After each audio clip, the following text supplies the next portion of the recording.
Let's go to Ali in Slough. Ali, what subject is this?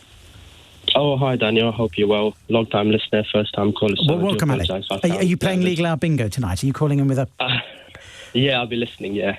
OK, so what is this? Personal injury, business disputes, workplace law, professional negligence or consumer law? Personal injury, Excellent. road traffic accident. Let's go for it. OK, so... There we go. Basically, I had a collision with an ambulance.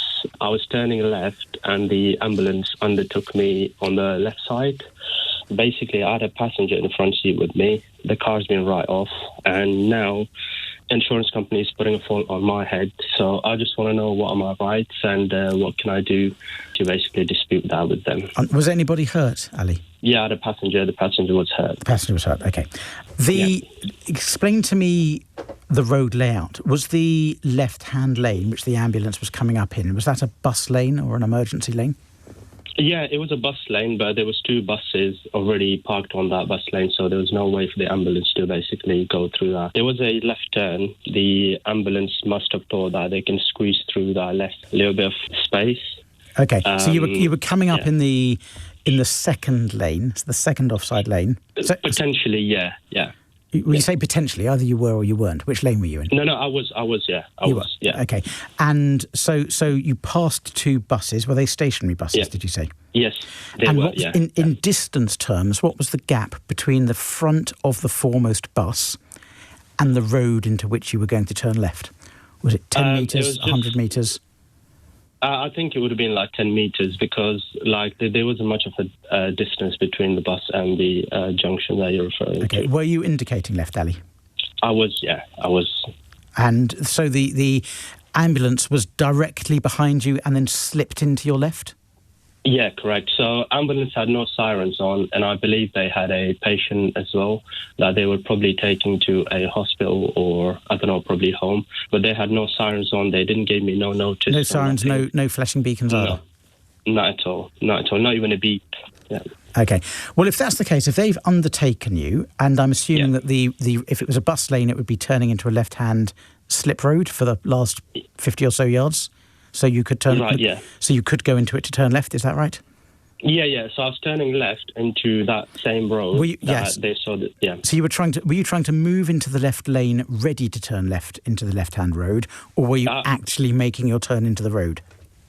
I was actually making turn into the road. Right, and the ambulance had nipped round from directly behind you in your lane, nipped round your left and was undercutting you without sirens. Correct. Yeah. Correct. Well, it's going to be liable in that case. There's no doubt about that. You are in the right. Okay. Sorry, I shouldn't use the word right when talking about left and right. You are correct. Yeah. Okay. Have you told your insurer about the accident? Yeah, I did actually, and they keep saying that, it was your fault. And I said to them, look, there's a CCTV camera. I asked the local council, and they told me we can't release the footage or the clip to you because of the Data Protection Act. But what absolute nonsense! Yeah, but they did say that if your insurance try to claim it from us, they can basically send us an email. So I did ask my insurance to say, I even tried to give them the email address, but they say, we're not going to be doing that because we already established that it was your fault and it was not the ambulance fault. Look, what other than your insurance premium going up, is there any other significance to the argument over whose fault it was?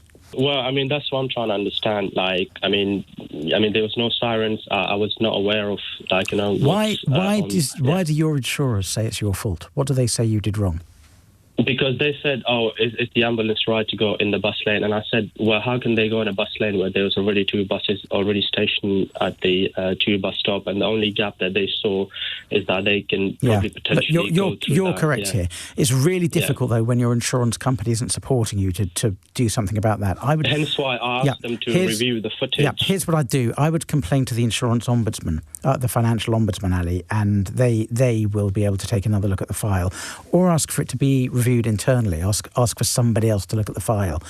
But fundamentally, insurance companies have to take a decision, and it's quite difficult to challenge them in reality. You can end up costing tens and tens and tens, or spending tens and tens of thousands challenging their decision, which financially affects you to the extent of a few £100s on your next premium. And sometimes with insurance companies, I hate to say this because this is about the law might be on your side, but for your sanity and your health, it's sometimes easier just to take it on the chin if you possibly can. Ali, good luck with that. It does sound to me like you're in the right, they're in the wrong, and the insurance company is being a bit silly about it, but it is what it is.